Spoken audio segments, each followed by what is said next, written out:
ভালো স্ত্রীরা চায় আমার স্বামী আমাকে শাসন করুক, আমি ভুল করলে আমাকে বকা দিক, আমাকে সে শুধরাই দিবে, আমাকে সে শাসন করবে, আমাকে সে মায়াও করবে, আমাকে সে মহব্বত করবে, আমাকে সে বুকের মধ্যে আগলায় রাখবে। বউ বলে আমি আমার স্বামী আমাকে বুকে আগলায় রাখবে আর আমি আমার স্বামীকে মাথায় তুলে রাখবো।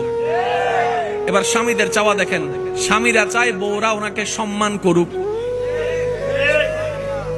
স্বামীদের চাওয়া হচ্ছে বউরা ওনাকে কি করুক, আমার কথাকে গুরুত্ব দিক, আমার পরামর্শ যদি ভুলও হয় সাথে সাথে আমার ভুলটা না ধরে পরে আমি ঠান্ডা মাথায় বসলে আমাকে ভুলটা বুঝাই দিবে।